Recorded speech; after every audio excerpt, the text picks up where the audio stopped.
What's going on, y'all? My name is Joltage, and today I felt like I might as well do the week 2 if I recorded the week 1. So we're gonna do week 2 LPL8 LCUU recap action.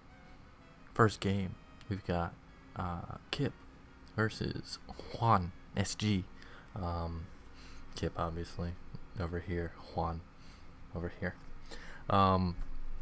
Both players brought some fairly interesting looking squads. We've got Hippo on non-sand, which is really not something we've seen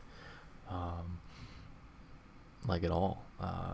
So that's definitely interesting. We got Magby in one of its final LCUU appearances for at least a while. Unfortunately, has moved up to LCOU with the second quarter shift this year. But other than that, it's fairly standard mons. Disgusting pink Shellos usage by Juan. I don't know why I'm pronouncing Juan like that every time.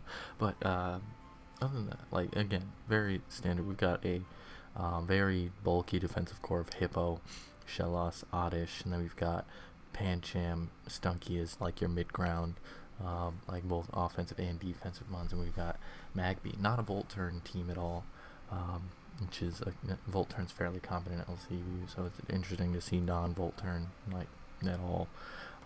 Over on Kip's side, we've got again a very standard team. Like you can see 1, 2 like Pancham, Goldine, Stunky, Diglett, Oddish, insert last mon, like very easily. I believe that's basically the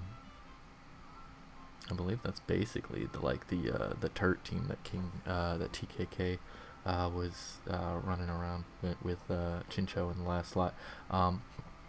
Knowing Kip, this Chincho might even be water absorbed, given that he has 2 other electric communities in Goldine and Diglett, but it does not come into play in this game. We'll just kind of get started here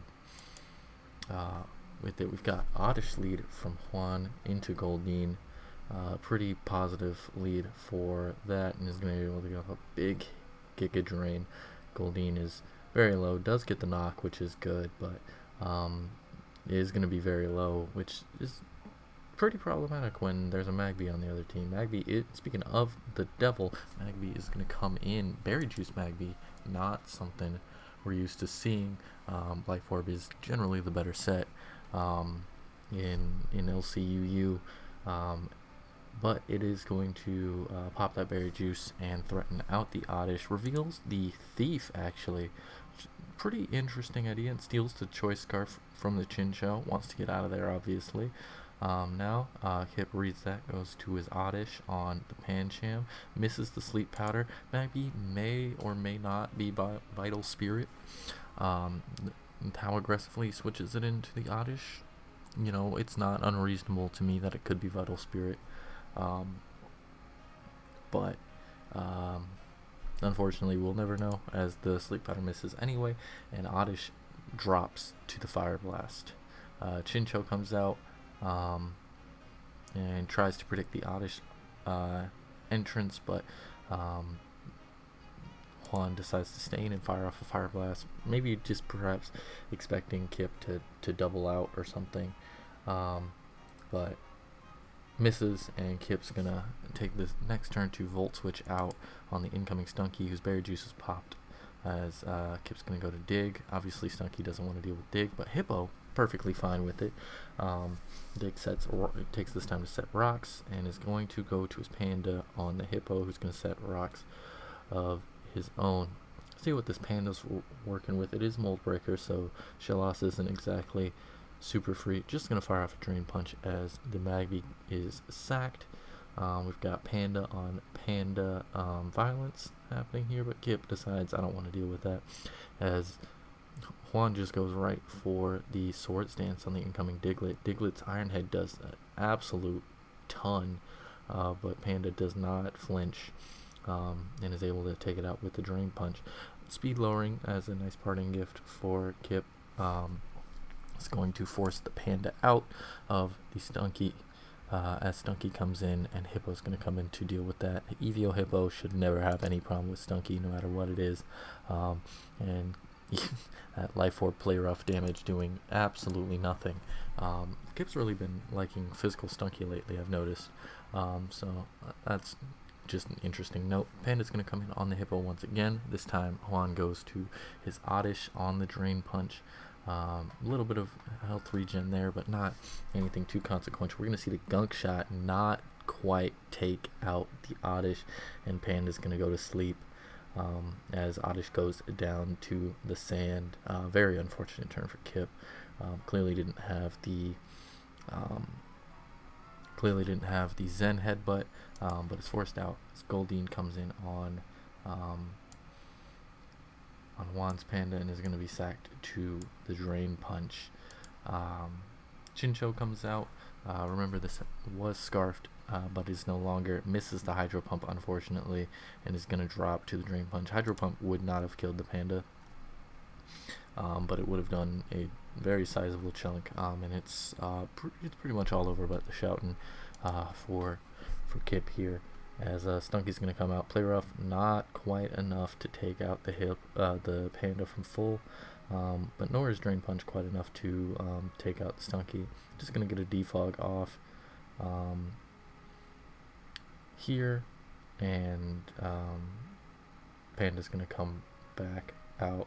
It was a misclick on the defog, but Stunky's not going to be able to win versus Hippo, Stunky on the other team, so game's gonna end. I don't think Kip's Panda's gonna wake up, and before it is taken out, no, it does wake up on the last turn, does very low damage to the Hippo. Hippo just showing off as a defensive ground here, doing well, and Juan's gonna pick up the win, and we're gonna move into game 2. Alright, game 2 of week 2 LPL8 LCU action. We've got Quinn versus Avarice, who subbed in for Hiss, but got some pretty interesting squads here. Quinn bringing themselves a Dupiter, Salandit, Pancham, and Sandshrew once again. All 4 of those mons appeared on their week 1 team. Avarice, on the other hand, bringing a Trick Room squad. Solosis, if ever you see a Cubone or Solosis, you know it's Trick Room. Spritzy may or may not be in normal situations. But yeah, Trick Room squad, Fight Spam as well. Definitely a very interesting looking squad. And yeah, we'll just hop right into it. We've got lead Salandit here. Salandit doesn't have the most stellar matchup, but if you were predicting, say, like a Spritzy lead, you know, you're going to be in a good spot here. But it does lead into the Riolu. Still not a terrible one. Riolu doesn't tend to pack like Earthquake or anything. It's unclear what it's going to do. Riolu's not super common in LCUU, but we're going to see a Scarf Final Gambit, and both mons are going to go down. Very, very surprising start to the game, to be sure. Goldeen on Stunky's going to go for the Drill Run. Drill Run you haven't seen too much lately in Q1, at least, with Krogunk no longer being in the picture. Krogunk is back now for Q2 this year, but Drill Run not really as common these days, but Avarice does scout that out at least, as he goes to his Solosis, who is able to, who is clearly Eviolite and is able to eat the Drill Run into the knockoff and set up a Trick Room. Unfortunately for Avarice, the Goldeen is going to live the Energy Ball and flip turn out into the Spritzy. Cubone comes out. Spritzy's going to have Reveal Protect. Very unfortunate, and waste yet another Trick Room turn. As Cubone goes for the Earthquake. Earthquake does a ton, but Wish Protect is going to be able to stall out the Trick Room, and Cubone's not really going to be able to bust through the Spritzy. He's going to set rocks on the Protect there, which is pretty neat. That'll definitely help in terms of, you know, Dupiter coming in. Crit Moonblast, pretty unfortunate, but I think that 2-hit KOs regardless. Stunky's going to come out. on Spritzy, who's just going to be sacked. As Santra's going to be able to come out and get a free rapid spin if you want, and that Quinn does want there. I'm going to sack the Goldeen to the Drain Punch. Very sensible play there. And Dewpider's going to come out for the freest surf of anyone's lifetime. Does an absolute ton to the Pancham, and I don't think Avarice knew quite how much damage was going to be coming out of that Dewpider, because Swords Dance definitely not doing anything. Or perhaps he also didn't quite expect to be outsped either, though he probably should have, being on a trick routine.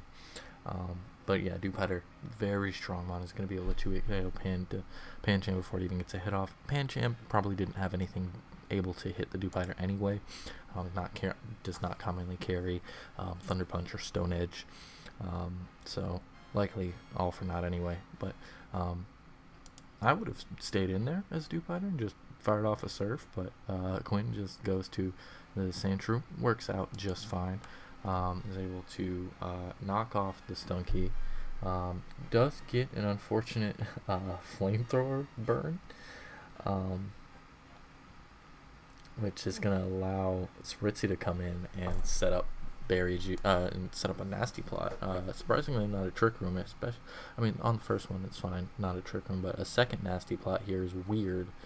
I think if you trick room there, you're very threatening. I don't know if you quite kill the Dewpider with the Moonblast, but Spritzy is pretty strong, particularly at +2. So maybe that was a misclick or something. I'm not sure what happened there, but Quinn is able to pick up the win, and Dewpider once again does a ton of work for him, and they improved to 2-0 on the season. And yeah, on to the third game of the week. Alright, third game of the week, and it is one of the highlights of the week. We've got Albi versus Jocks. Both players 0-1 after week 1, both looking to pick up the first one of the season. Both very strong players. Albi bringing a fairly threatening looking water spam team. Corpfish, well-known threat here, especially to unprepared teams, along with Goldeen, who just really enables a lot of water types to really thrive. Magby, again, making one of its final appearances in LCUU. Other than that, standard mons, Archin, who we haven't seen a ton of so far in this in people's teams, but Archin is still here, is still very much a threat. Stunky, Oddish, standard stuff. Jocks, on the other hand, a little bit more niche in terms of what he's brought. He's brought up Kabuto, who we definitely don't see a ton. I think Kabuto has merit for sure, but you don't see it very much alongside the rest of the team, which is fairly standard. Pumpkaboo, again, definitely a good option. Pumpkaboo is a good mon for sure, but a little common than, say, your Oddish, for example. But anyway, we'll just kind of hop right into it. This game was pretty close, if I remember correctly. Goldeen lead into Pancham, both going to trade Nox, I believe, as that is what goes down. Pancham obviously is going to have the initiative on the running shot if it chooses to go to it, but instead just opts to fire off the Drain Punch on the incoming Oddish. We're going to see another knockoff from the Panda, as Oddish is going to go right for the Sludge Bomb, and Panda's going to go down. To be fair to Jocks, he doesn't really have an Oddish switch in, so that makes sense. But if he could have gone to Diglett on a Sludge Bomb there, I guess we could have seen this happen and still kept the Panda alive. But Panda went down to the Oddish, and Oddish is going to go down to the Alolan Diglett, who is very threatening to Albi. He has nothing that obviously outspeeds, but Corpfish obviously does threaten with the Aqua Jet. Magby with a Mach Punch, though, does need some chip to knock that down. Goldeen, depending on how much defense it has, can live from this amount, but we'll see. But it's definitely a threat to Albi's team, to be sure. as Diglett reveals to be Life Orb. In comes Corphish, though, who's going to scare out the Diglett and is going to be able to fire off a knockoff on the incoming Goldeen. Goldeen going to knock off Albi's Goldeen, and we're going to see just a trading of knocks. That's really what they've got best hit. Albi's going to win the final speed tie, and Jox's Goldeen's going to go down. Diglett, again, going to come in, do some cleanup. Again, going to be forced out by the Corphish, who's going to fire off the Aqua Jet this time rather than go for the knock. Aqua Jet in the Crab Hammer is enough to take out the Spritzy, and it's just trading Mons back and forth between Diglett and Corphish. Punkwood's going to come out. Jox makes a very good play, doubling to the Diglett on the incoming Stunky, and is going to be able to fire off an Earthquake into an Iron Head pretty freely, as that's exactly what happened. Albi has to make the tough call to go into his Corphish, but Corphish is in, takes the Iron Head fairly well, and is going to be able to threaten out the Diglett. Kabuto comes in on the Corphish, going to eat the knockoff. Weak Armor is going to activate. It's going to make it outspeed. It's going to be able to fire off a knockoff of its own, and Albi's going to very unfortunately miss that Crab Hammer, which would have taken out the Corphish and which would have taken out the Kabuto and saved his Corphish for later use. A very unfortunate turn of events for Albi. Kabuto's final act is going to be to set the rocks, as Diglett's going to come in once more, and it's going to come down to, and it's looking like this game's going to come down to a Magby versus Diglett tie, as Diglett's going to take out the take out the Stunky with the Earthquake, and it doesn't even come down to the Magby versus Diglett tie. Life Orb recoil is going to be able to take out the Diglett. Archon is gonna, and it's just Archon v Punku. Archon, obviously a flying type, but does not have access to its strongest flying stab until after its berry juices pop, which it does pop with the head smash. As Punku goes for the Will-O-Wisp. The Will-O-Wisp is not enough to make Acro weak enough to live, and Albi's gonna pick up the very close win. You saw both these teams kind of had Mons that just claimed every time basically against the other, and it was about maneuvering, retaking the momentum, and toward the end there, Albi in a slightly better position, especially if his Corphish doesn't miss that Crab Hammer, but definitely a very, very close, very entertaining game, to say the least. And we're going to move on to the final game of Week 2. And what better game to have as the final game of Week 2 than none other than my own game, this time against the King Carp TKK, prominent Pokemon YouTuber these days, really doing good stuff. If you want to check their channel out, they did a video on their teams. They do videos on all kinds of metas, and specifically have covered their team's performance so far in LPL8. Definitely highly recommend checking them out. TKK himself is also doing quite well in LCUU lately. This is his first time playing it this tour, but he is currently waiting on the results of the losers finals in LCUU Cup 4 to meet him in grand finals, as he has won the winners bracket. He's just one series away from becoming the 4th LCU champion, so definitely a very good player, and I was very excited to be able to play him. By the time we actually did play this game, the week between our two teams was over. My team got absolutely clapped this week. It was not close. It's just unfortunate for us, but we still wanted to get the game in. Anyway, I've been helping TKK out with some of his UU builds for LCU Cup. But despite that, this is actually our first time playing together, playing against each other. We've never even played a test game against each other, so this is going to be very interesting. In terms of the team selection, I knew he in particular liked Diglett, Alola a lot, and as well as like Pancham and all kinds of like stuff that just standard generic good stuff. But particularly Diglett, and I wanted to be very good against Diglett. I also know that regarding Dig, he knows that Elekid can't kill Evo Dig without cross chop. So I wanted to bring a cross chop Elekid as insurance for that, and I also wanted to bring a Scarfed Archon. Scarf Archon is not a set I've ever used before, and I thought it could be a very good way to catch him off guard in certain matchups, say a lead panda situation. If he thinks I'm aggro, he knows I can't kill that at all. Before having my berry juice pop, I can surprise him with the dual wing beat, take him out. Other than that, though, I wanted Scrop is just kind of a meme mod. I kind of like it. It's good against Trick Room, and is good against Spritzy in particular. And I just kind of like it as a mon in Q1 LCU. In case just kind of do it. That could easily be a Goldeen on any other player's team, but I like Scrub. Doesn't really need the Thunderbolt coverage either, so you can just kind of run stabs and hit shit, which is pretty fun. Like I said, cross chop Elekid.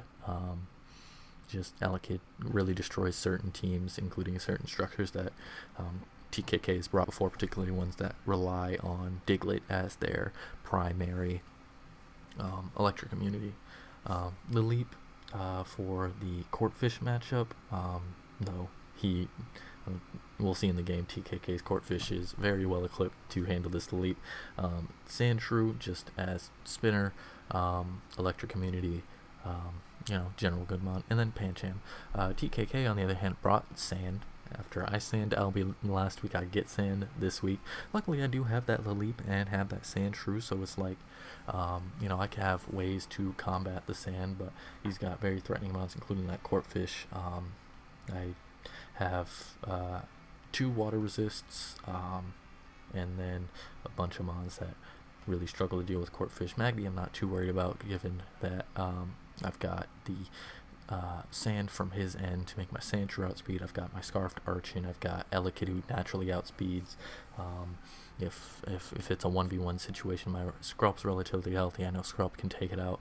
I'm not too worried about that in general. Laleep's possibly annoying, for sure. I'm really reliant on Pancham for that, I think.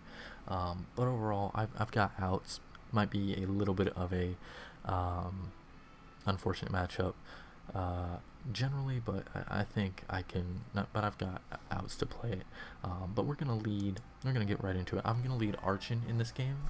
Even though I'm Scarfed, I can always U-turn out, and I don't think he's ever leading Courtfish. That'd be weird, frankly. And we do see the Pancham lead, and I opt to just click the dual wing beat because I know that kills every time. If he is a bulkier Pancham, he doesn't have to worry about dual wing beat except for Adamant Archon, which is what I am. And if he thinks I'm aggro, he doesn't have to worry about his Pancham dying. He can, even if he wants to, get off a knockoff and really neuter the Archon. So I bank on him, being greedy and going for the dual wing beat. Also, dual wing beat just happens to 2-hit KO everything on his team, as we can see with the Hippo coming in. Hippo, being smooth rock, not going to take that dual wing beat very well. So I just opt to, once again, go for the dual wing beat. As he goes, Sandshrew is going to take that rather well. I obviously don't want my Archon taking a knock. It is Scarf down. Scarf is really only important for Magby, really, but I also don't have a way to get back above Defeatist if I take the knock. So I go Pancham here. It's really tough.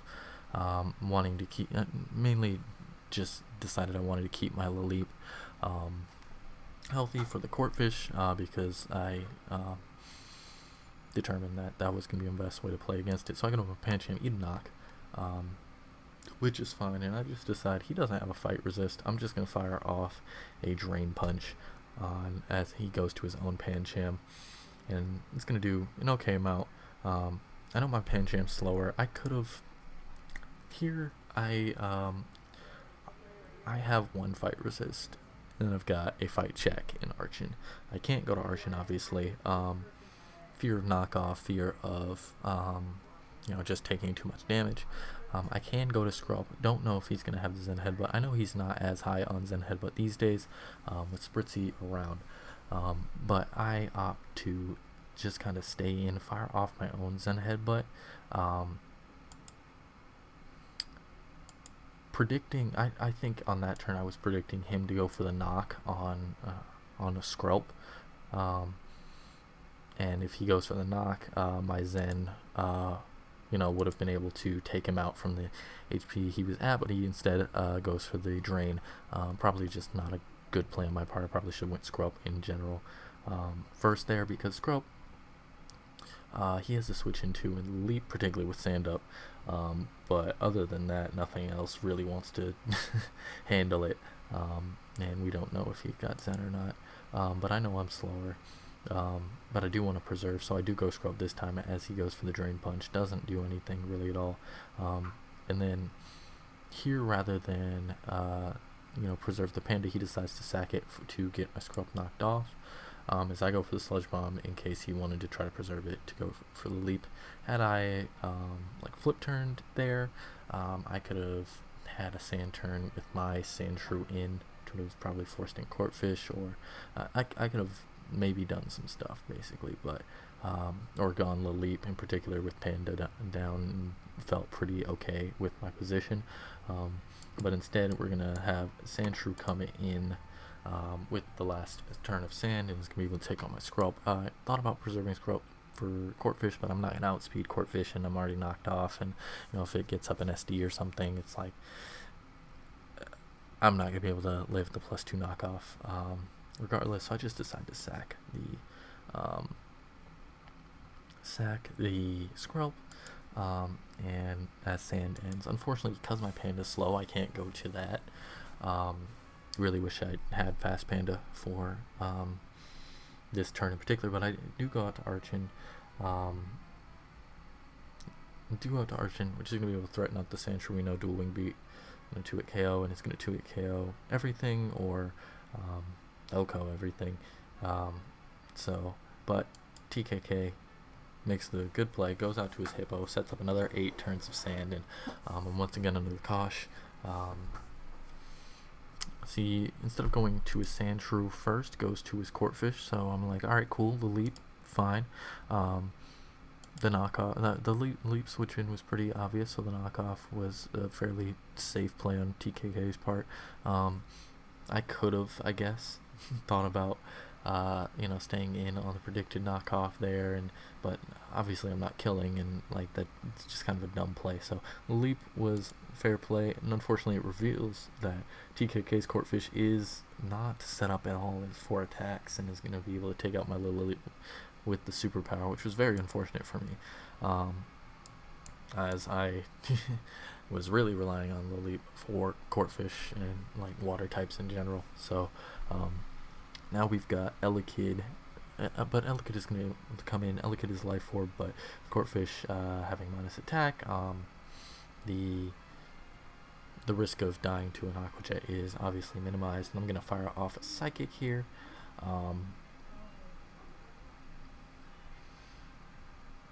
In retrospect, maybe a Cross Chop would have been better, just because Corphish is like lowered defense.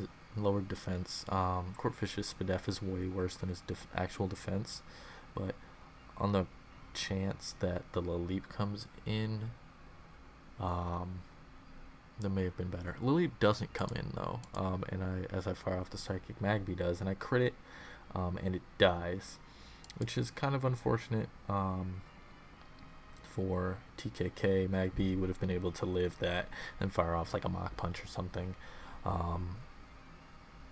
relatively easily. Next turn gets some chip on something, but it wasn't meant to be. And also kind of unfortunate for me, because I would have wasted another Sand turn, and I really need those gone as much as possible. As such, Sandshrew is going to be able to come in for free. Obviously, need Elekid to win the game, particularly for Corphish, and I have to go to my own Sandshrew, because I'm thinking that Pancham's going to be necessary for the leap.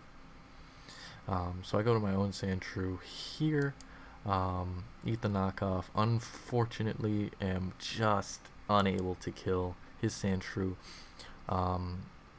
Win a potential speed tie. I also know TKK runs Adamant Sandshrew sometimes, so may not have been a speed tie. But I am just unable to kill the Sandshrew, which is super unfortunate. I have to go to my own Pancham and really play a 50-50 mind game, trying to waste this last sand turn. Fortunately for me, I do get it, and Sandshrews Earthquake is wasted, and now Sandshrew has to go again. Now Sandshrews only move to hit me is the knockoff. Again, if I was faster Panda, if only I was faster Panda, dude. If I was fast Panda, this would have been so much easier for me, but I have to take this knockoff with my Archon. Gonna be dropped into Defeatist, and as I U-turn out into Elekid, I think Elekid was the right play here. Panda forces in Corphish, and I didn't really want Corphish in. Elekid forces in the leap, who I need to chip down or get Panda in for free with, which is exactly what we do. A Volt Switch does reasonable damage, and I'm going to go right into my Archon on the Bullet Seed. Physical, the leap, definitely a weird set. Not super common, but I'm able to go out to my Panda. I'm also 4 attack. I'm not only my slow Pancham, I'm also 4 attacks Pancham, so I can't even like parting shot out to try to do something here. I just fire off the Drain Punch, do a reasonable amount to the Corphish, but not enough to live the waterfall instead of Crabhammer, just so you don't miss, I guess, and works out there. Again, faster Pancham, I can fucking outspeed this Corphish, and it's less of an issue, but once again I'm not, and it really biting me, as Elekid's gonna have to come in. It does live the Aqua Jet with 2 health. Life Orb Recoil is gonna bring it down to 1 health, and basically I need to hit and crit this crotch chop, which I do, and I steal the victory from TKK here in what was a fun game. Unfortunate that I had to luck him like that, but ultimately, since the game didn't matter, I don't feel too bad about it and stuff like that. TKK definitely brought a I'd say TKK definitely out-prepped me, or I made mistakes in prep, particularly with that slow Pancham. It just made my life so much harder than it needed to be in this game, and I think I over-indexed on an expected Diglett Alola, because I know how much he thinks that mon is good and stuff like that. So but we were able to pick up the win, which is good for my record, obviously, and his team was still deservedly winning on the week. But anyway, guys, if you enjoyed, please feel free to hit the like, and I will see you next time. Bye bye.